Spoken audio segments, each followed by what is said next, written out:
अभी मैं सिर्फ उन लोगों से बात कर रही हूँ जो प्रेग्नेंट हैं, तो ख़ास अपना ख्याल रखिए। ये टॉपिक आपके लिए ज़रूर देखिएगा। और जो लोग प्लान कर रहे हैं, जो जिनकी शादी हुई है और प्रेगनेंसी प्लान कर रहे हैं, तो वो भी ये शो ज़रूर देखिए, क्योंकि ये ख़ास तौर पे आज कुछ ऐसी बातें हम करेंगे जो मुझे लगता है कि हम मोस्टली इन चीज़ों को छोड़ देते हैं पीछे। हमें समझ नहीं आती कि बस हमने खाना पीना क्या है, हमने कौन सी दवाइयाँ लेनी है, कौन से नुस्खों पे अमल करना है कि नहीं करना। हम बस जो भी चीज़ें सोशल मीडिया पे दिख जाए या किसी सहेली ने या किसी की अम्मा ने हमें बात कह दी, तो हम जो है उसके ऊपर अमल करना शुरू कर देते हैं। तो हमने वो चीज़ें नहीं करनी है। हमने हर चीज़ को सोच समझ के, देखभाल के इस्तेमाल करनी है, अपनी ज़िंदगी में लेकर आना है, क्योंकि हम एक ज़िंदगी अपने जिस्म से जो है ना वो दुनिया में लेकर आएंगे। एक चीज़ को तख्लीक आप समझें, आप दे रही हैं, तो आपकी सारी डाइट, आपका जो जहनी सिस्टम है, वो सब कुछ बहुत नॉर्मल होना चाहिए। इसके ऊपर आज हम बात करेंगे। हमारे पास हैं डॉक्टर सना नज़ीर, गायनाकोलॉजिस्ट हैं, किसी तारुफ के मोहताज नहीं है। हम उनसे डूज़ एंड डोंट्स के बारे में पूछेंगे कि प्रेगनेंसी के दौरान औरत को क्या करना चाहिए। अस्सलाम वालेकुम। अस्सलाम वालेकुम, कैसी हैं फिज़ा? ठीक, अल्लाह का शुक्र, ठीक ठाक। तो चलिए यहीं से शुरू करते हैं कि जब औरत प्रेग्नेंट हो जाए, ठीक है, तो ये जो डूज़ एंड डोंट्स हैं, इसके बारे में हम पहले बात करते हैं कि क्या चीज़ें करनी है, क्या छोड़ देनी है। जी, सबसे इम्पॉर्टेंट डोज में हम देख लें तो मदर का हैप्पी रहना बहुत इम्पॉर्टेंट है, क्योंकि हम सब कुछ कर लेते हैं। इवन कुछ फैमिलीज़ में डाइट पे हर लिहाज से फोकस किया जाता है। जब स्पेशली हमारे यहाँ का कल्चर ये है, यूजुअली जब प्रेग्नेंट होते हैं तो केयर मिलती है, जिन्हें पहले भी नहीं मिलती होगी मदर्स को, लेकिन मिलती है। लेकिन हैप्पी रहना मदर्स का इतना इम्पॉर्टेंट है कि अगर आप चाहते हैं आपका बेबी हैप्पी रहे, और उसमें जो जो चीज़ें हैबिट्स आप डालना चाहते हैं, जब प्रेग्नेंट होते हैं तो आपको यही होता है, बेबी सबसे जब हो तो सबके साथ घुले मिले और हैप्पी रहे और क्राई ना करता हो, और जो जो चीज़ें आप चाहते हैं तो आप वो खुद फॉलो करें इन प्रेगनेंसी। और ये सिर्फ और सिर्फ मैं एडवाइस नहीं कर रही, इसका एक्चुअली साइंटिफिक प्रूफ है। देखा गया था, बहुत सारी स्टडीज़ भी बताती हैं। इसके अलावा एक इटालियन एक ग्रुप था डॉक्टर्स का, उन्होंने देखा कि उन्होंने जो मदर्स हैप्पी थी और उनका पॉजिटिव इन्वायरमेंट था, उनका जब स्कैन करते थे तो उनके बेबीज़ जो थे वो बड़े प्लेइंग मोड में होते थे और वो बड़े मज़े से मूवमेंट अल्ट्रासाउंड पे फील हो रही होती थी। और ये भी देखा गया कि जब मदर को एक तरह का एग्रेसिव होती थी मदर, या फिर कोई ऐसा इन्वायरमेंट लाइक एक तरह की पेन देना, या फिर कोई नॉइज़ बहुत ज़्यादा करना, एक्चुअली अगर बहुत ज़्यादा नॉइज़ हो कहीं भी तो उसका भी बेबी पे अफेक्ट होता है। तो जो 9 मंथ में आप कर रहे होते हो वैसा ही बेबी बन रहा होता है। You are a superhero. You're growing a teeny human inside you. For all the pregnant ladies, you know, this is for you. अच्छा, हम बात ये करेंगे कि ये जो प्री प्रेगनेंसी केयर होती है, इसके बारे में तो सबको पता है। जो मुल्क से बाहर रहती हैं औरतें, मोस्ट ऑफ दे जाती हैं जाके अपनी प्री केयर पूछती हैं। यहाँ पर ये कोई सिचुएशन है नहीं ऐसी पाकिस्तान में। तो जो औरतें हैं, जब उनको पता चले कि they are pregnant, right away उनको डॉक्टर के पास जाना है, प्री प्रेगनेंसी केयर के बारे में पूछना है, सारा स्केड्यूल चीज़ें, डॉक्टर के अपॉइंटमेंट्स, अपनी सारी सिचुएशंस का हाल। जी जी बिल्कुल। सबसे इम्पॉर्टेंट मैं ये कहना चाहूँगी, आपका ये बहुत इंपॉर्टेंट क्वेश्चन है कि हमारे यहाँ बिल्कुल ट्रेंड नहीं है प्री प्रेगनेंसी काउंसलिंग का, प्री प्रेगनेंसी क्लिनिक का, क्योंकि बाहर है। और वो इसलिए है कि कुछ प्रॉब्लम, फॉर एग्जांपल अगर किसी को मेडिकल हेल्थ प्रॉब्लम है, ब्लड प्रेशर ज़्यादा है, डायबिटिक है, और कुछ को पता ही भी नहीं होता, इसी तरह जिनका वेट ज़्यादा है और ये सब, और इवन फॉलिक एसिड अगर आपने देना है तो उसकी इंपॉर्टेंस ये है कि आप 3 मंथ्स बिफोर द कंसेप्शन लें, अगर आपको बर्थ डिफेक्ट नहीं करने बेबी में। तो प्री प्रेगनेंसी काउंसलिंग एक बहुत इंपॉर्टेंट कॉन्सेप्ट है, जिसमें अगर आप आते हो हमारे पास डॉक्टर्स के पास, तो right after when you plan pregnancy, तो उसके बाद आप कह रही हैं कि फॉलिक एसिड शुरू कर दें। Folic acid when, yes, 3 months before the pregnancy actually आपके बर्थ डिफेक्ट्स कम करते हैं बेबी में। हम जब स्टार्ट करते हैं, इट्स ओके आपको लेना है, और फिर 3 मंथ्स आपने लाइक 12 आपने वीक्स तक कंटिन्यू करना है, दैट्स रियली गुड। लेकिन उसमें आपके कुछ ऑर्गन्स बन चुके होते हैं, तो बर्थ डिफेक्ट को अगर आपने प्रिवेंट करना है कम्प्लीटली, तो आपको 3 मंथ्स पहले फॉलिक एसिड स्टार्ट करना है। और यहाँ ये तो फिर भी है कि आपकी बर्थ डिफेक्ट को आप प्रिवेंट करने के लिए जब प्रेग्नेंट होंगे तो लेंगे, लेकिन अगर आप पहले लेंगे और अगर आपका वेट ज़्यादा है, स्पेशली आप में अगर किसी का BMI ज़्यादा है, तो उससे प्रेगनेंसी कॉम्प्लिकेट हो सकती है। और नॉट ओनली फीमेल, मेल का भी वेट ज़्यादा है तो बेहतर ये है कि पहले अपने वेट पे थोड़ा कंट्रोल करें, क्योंकि आपको आइडिया है कि अगर हस्बैंड का वेट ज़्यादा है तो वो फ्यूचर में जो बेबी है उसमें कार्डिक प्रॉब्लम, हार्ट की प्रॉब्लम का बायस बन सकते हैं। इसी तरीके से अगर मदर को डायबिटीज़ है और वो प्रेग्नेंट होती हैं और उनकी डायबिटीज़ अनकंट्रोल होती है तो मिसकैरेज हो सकते हैं, पेट में बेबी की डेथ हो सकती है, और इवन आफ्टर डिलीवरी बेबी भी डायबिटीज़ जो कि टाइप 2 होती है वो डेवलप कर सकता है। रियली? यस, तो इसीलिए पहले आप बेस्ट पॉसिबल हेल्थ करें और फिर कंसीव करें, ताकि आपकी प्रेगनेंसी लो रिस्क रहे और आपको एक हेल्दी ब्यूटीफुल बेबी मिल सके। अच्छा, अभी हम कुछ यहाँ पे ग़िज़ाओं के ऊपर बात करेंगे, कुछ ऐसी डाइट जो मुझे लगता है कि ज़रूरी है हमें बताना चाहिए कि जब प्रेगनेंसी प्लान कर रहे हैं और प्रेगनेंसी के दौरान पूरा जो खाना है, एक ग़िज़ा जो है वो औरत को कौन कौन सी लेनी चाहिए और कौन सी बिल्कुल नहीं लेनी चाहिए, उस पर बात करें।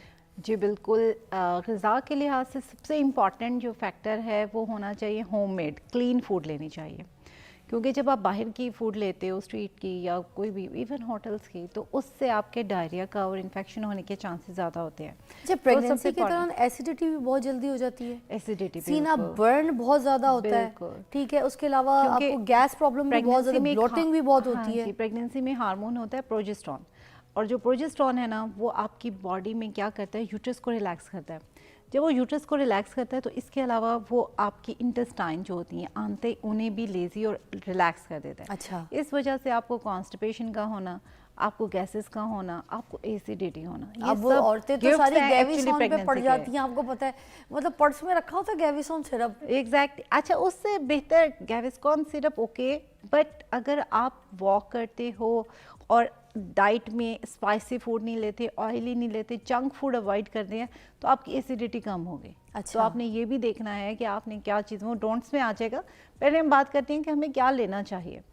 उसमें कुछ है मैक्रोन्यूट्रिएंट, लाइक जो हमारी ग़िज़ा है जिससे हमने एनर्जी लेनी है, कार्बोहाइड्रेट्स हैं, प्रोटीन्स हैं, कार्बोहाइड्रेट्स तो ज़्यादातर औरतें छोड़ देती हैं कि भाई मोटे हो जाएंगे, डाइटिंग पे ही रहती हैं प्रेगनेंसी में भी। कार्बोहाइड्रेट्स क्या छोड़ देना चाहिए? नहीं, बिल्कुल नहीं छोड़ना चाहिए। एनर्जी का सोर्स वही है, वरना आप लिथार्जी रहेंगे, आप कुछ काम नहीं करेंगे और फिर आपकी बॉडी में पेन ज़्यादा होंगे। एग्जैक्टली, तो इसीलिए आपने कार्बोहाइड्रेट्स लेने हैं। हाँ, कौन से लेने हैं? आप गंदम की रोटी लें, रिफाइंड आटा ना लें, गंदम की रोटी लें, ब्राउन आप जो है राइस लें, आप जौ का दलिया बहुत अच्छा भी होता है और उससे आपकी गैस नहीं होती, आपकी कॉन्स्टिपेशन भी रिलीव होती है। तो ये सब वो चीज़ें हैं जो कार्बोहाइड्रेट का रिच सोर्स हैं और उससे आपका वेट गेन नहीं होना। इस बात को आगे बढ़ाएंगे डाइट को। रुखसाना की कॉल इस्लामाबाद से शामिल करते हैं। अस्सलाम वालेकुम। हेलो, अस्सलाम वालेकुम। वालेकुम रुखसाना, व्हाट्सअप, क्या हाल है? अल्लाह का शुक्र, ठीक ठाक। अपनी सुनाएं। क्या कहेंगी? जी, मैंने डॉक्टर साहब से ये बात करनी है कि मेरे शादी को 12 साल हो गए, तो 2 दफ़ा मेरे बच्चे ज़ाया हुए, तो फिर मेरी एक ट्यूब डैमेज हो गई थी। उसके बाद मैंने टेस्ट करवाया, लेकिन मैं कंसीव नहीं कर सकती।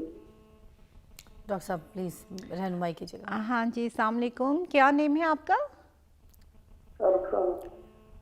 रुखसाना। रुखसाना, अच्छा रुखसाना, आपने मुझे बताया कि 2 मिसकैरेजेस हुए हैं आपके, उसके बाद आपने टेस्ट करवाया है, तो क्या हुआ है? ट्यूब डैमेज, एक ट्यूब ब्लॉक है, यानी बंद हो चुकी है।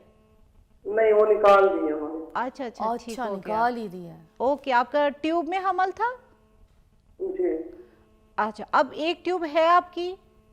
जी हाँ जी है, अभी बेबी ट्यूब टेस्ट करवाया मैंने। ओके, आपने ट्यूब टेस्ट करवाई और वो ठीक है, ऐसा ही है? जी ठीक है, जी ठीक है वो।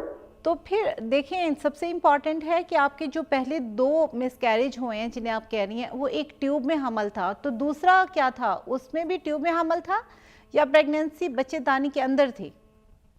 नहीं, पहला तो इसी तरह जाया हुआ ना, तो दूसरा बेबी ट्यूब जो वो ट्यूब में था बच्चा। ओके, तो हम जब आप लोग आते हैं, हम सबसे पहले देखते हैं कि पहला मिसकैरेज की वजह क्या थी और दूसरा तो ट्यूब में था हमल, और वो अब ट्यूब आपकी एक है। सबसे पहले तो आपने परेशान नहीं होना, एक ट्यूब के साथ भी आपकी प्रेगनेंसी का रेट 50% है, और अगर आपकी दोनों ट्यूब हों तो आपकी प्रेगनेंसी का रेट 54 होता है, जस्ट 4% कमी आती है। अच्छा, तो आपने ये नहीं सोचना कि आपकी ट्यूब एक बंद है या आपकी रिमूव कर दी गई है तो आप नेचुरल प्रेगनेंसी नहीं कर सकते। आप नेचुरल प्रेगनेंसी हो सकती है आपकी, बस मोस्ट इम्पॉर्टेंट ये है कि दोबारा मिसकैरेज ना हो।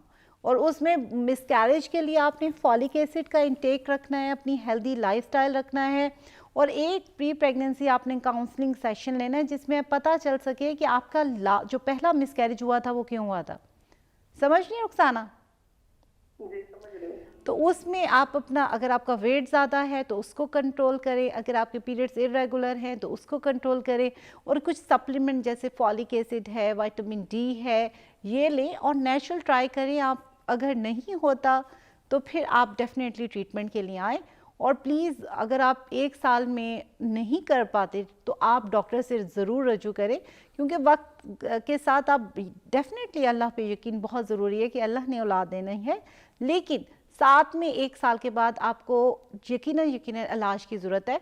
और आपका शायद छोटी सी मेडिसिन डॉक्टर के पास जाने से आपको अल्लाह ताला क्या बेबी इम्यून दे दें। सिस्टम भी अगर सही किया जाए, जैसे अगर प्रेगनेंसी के लिए जैसे कुछ कैल्शियम के लोग पीते हैं ना, CSC 1000 की गोलियां, तो अगर प्लान कर रहे हैं प्रेगनेंसी, अगर ये भी साथ शामिल करें फॉर द इम्यून, क्योंकि अगर औरत का इम्यून ही कमज़ोर है तो प्रेगनेंसी टिकेगी कैसे? बिल्कुल, एक्चुअली इम्यूनिटी, वो कुछ ऐसे इश्यूज भी होते हैं ऑटो इम्यून। एक तो इम्यून डेफिशिएंसी है आपकी इम्यूनिटी, एक है ऑटो इम्यून कि आपकी बॉडी खुद से रिएक्शन शो करती है अपने ही सेल और अपनी ही बेबी के लिए। ठीक है। तो दोनों चीज़ें जो हैं वो आपको देखनी क्या है। जिंक काम करेगा? जिंक की small amount, not very necessary. Like आपको अगर विटामिन चाहिए ना, तो जो रिकमेंडेशन है वो है 5 फ्रूट सीजनल। अच्छा। जो 5 फ्रूट्स आपके सीजन में हैं वो आप लें daily, 5 type of the fruits. Okay. इससे देखा गया है कि जो भी आपके विटामिन्स हैं वो कंप्लीट हो जाते हैं। ठीक है। इसके अलावा विटामिन डी जो है उसके लिए है कि आपकी सनलाइट बहुत इंपॉर्टेंट है, जो कि आजकल नहीं है, और यूजुअली फीमेल जो है वो नहीं इतना एक्सपोजर होता। तो विटामिन डी उसकी बहुत इंपॉर्टेंस है कि अगर विटामिन डी के बारे में मैंने सुना है, जो औरतें नहीं लेती हैं, जो नहीं खाती हैं, तो जब बच्चा पैदा होता है तो उनकी जो ग्रोथ है, उनकी जो हाइट है, उसके ऊपर बड़ा फ़र्क पड़ता है। बच्चे लंबे नहीं होते हैं उन औरतों के जो जिनके अंदर विटामिन डी की डेफिशिएंसी होती है। Is that true? एक्चुअली इसके लिए बहुत सारी स्टडीज़ तो की गई हैं, लेकिन हम कंफर्म नहीं कह सकते। लेकिन हाँ, अगर आप विटामिन डी की डेफिशिएंसी है तो देखा गया है कि आपकी बेबी की ग्रोथ पे इफेक्ट होता है, यानी टमी में जो बेबी है उसकी ग्रोथ पे, क्योंकि बोन्स ने बनना तो है, डेफिनेटली उसके लिए कैल्शियम चाहिए, और कैल्शियम की एब्जॉर्प्शन के लिए विटामिन डी चाहिए। तो विटामिन डी होगा तो कैल्शियम एब्जॉर्ब होगा और आपके बेबी की बोन स्ट्रांग होगी। और वही अगर आपकी डेफिशिएंसी चलती गई और फिर आफ्टर डिलीवरी भी बेबी एकदम तो नहीं स्ट्रांग हो जाएगा, जब यानी स्ट्रक्चर ही उसका वीक होगा। तो इसलिए विटामिन डी की डेफिशिएंसी नहीं होनी चाहिए और कैल्शियम की भी नहीं होनी चाहिए। दूध ज़रूर लें, दूध का कोई मिथ नहीं कि उससे ये हो जाए वो गैस हो जाती है, बिल्कुल नहीं, आप ज़रूर लें मिल्क के 2 ग्लासेस। आई रिमेंबर जब मैं प्रेग्नेंट थी, फरहाल मेरे पेट में थी, तो मुझे कहा गया था कि आधा दूध आधा पानी, ठीक है ना, उसको अच्छी तरीके से गर्म करके भले 3 टाइम पियो, मगर पियो कैल्शियम की इंटेक जाए। कैल्शियम की तो वो मैं पानी के साथ पीती थी, भले उसमें कभी शहद भी डाल देती थी जायके के लिए, कभी हल्दी पी लेती थी उसके अंदर डाल के, मगर कभी उसको ग्राइंड करके सेब उसके अंदर ग्राइंड करके, कभी बादाम उसके अंदर ग्राइंड करके, इस तरह की चीज़ें, मगर दूध की इंटेक करती होती थी। तो मुझे आपकी बात बिल्कुल मुझे सही लगी, इसलिए मैंने कहा कि इसको ज़रूर जो है ना। इसके अलावा विटामिन सी का एक इम्पॉर्टेंट रोल है कि विटामिन सी से आपकी जो प्रेगनेंसी में जब आपकी टमी साइज बढ़ रहा होता है तो उस पर जो मार्क्स आ रहे होते हैं बिकॉज ऑफ स्ट्रेचिंग, उसके लिए भी रोल है कि जिनको देखा गया है कि एविडेंस शो कहते हैं कि विटामिन सी की जिनमें डेफिशिएंसी थी उनके स्ट्रेच मार्क्स ज़्यादा थे।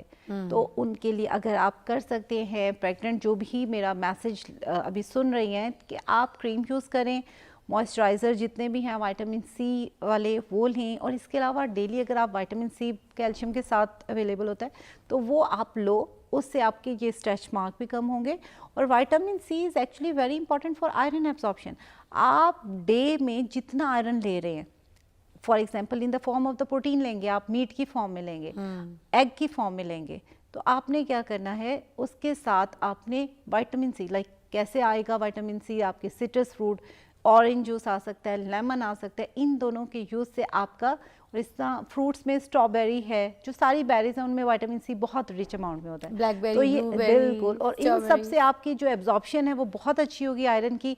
तो आपको जो टैबलेट फॉर्म में आयरन लेना है वो भी कम हो जाएगा, क्योंकि टैबलेट फॉर्म में जब भी आप आयरन लेते हैं आपको नौजिया, पहले 3 मंथ्स तो आप ले ही नहीं सकते, तो आपकी नौजिया, स्टूल प्रॉब्लम भी वॉमिटिंग, होता है, जैसे इरिटेबिलिटी बच्चों को होती होता है आयरन के सिरप से कलर चेंज हो जाते हैं, ऑल दैट काफी। तो वो ये है कि अगर आप अपना विटामिन सी लेते रहें इन द फॉर्म ऑफ ये सिट्रस जो भी फ्रूट हैं, साथ में आप प्रोटीन इनटेक रखें। कार्बोहाइड्रेट्स आपने लेने हैं, प्रोटीन इनटेक बहुत ज़्यादा ज़रूरत नहीं होती। फर्स्ट ट्राइमेस्टर में, सेकंड में तो इतनी ज़्यादा, first trimester mean first 12 weeks में कोई इतना ज़्यादा प्रोटीन की नीड नहीं है। उसके बाद है आखिरी जो 3 मंथ्स होते हैं उसमें आपका प्रोटीन इनटेक ज़्यादा होना चाहिए, ताकि आपको हीमोग्लोबिन की या आयरन की डेफिशिएंसी ना हो। क्या बात है। तो ये thank you so much doctor Sana, बड़ी अच्छी तरीके से आपने हमें गाइड किया। एक छोटा सा नुस्खा है, मैंने तो किया था, आप भी ट्राई करके देखिएगा कि जब आप प्रेग्नेंट हो जाएं तो उसके बाद आपने इसी तरह आधा दूध आधा पानी बॉईल करके अच्छी तरीके से उसको, जो भी टेस्ट आपको चाहिए उसमें आप इलायची, शहद, कुछ भी आप अपना फ्लेवर डाल सकते हैं, और उसके बाद आपने 1 सिप दूध का लेना है, ठीक है। उसके बाद आपने क्या करना है, 1 सेब का बाइट लेना है, ठीक है। फिर जब सेब चबा के खा जाएं, दूध पी जाएं, उसके बाद आपने 1 बादाम जो रात को सोक किए हैं उसको ऐसे खा जाइए, ऐसे भी खाना तो ऐसे भी खा जाइए, तो उससे भी बड़ी ताकत आती है। इसमें आप ज़रा इसकी सर्च कीजिएगा, सब कुछ मिल जाएगा आपको, ताकत भी, इम्यून भी, कैल्शियम भी, सारी जो हम बातें कर रहे हैं ना इस नुस्खे में भी हैं, ट्राई करके देखिएगा।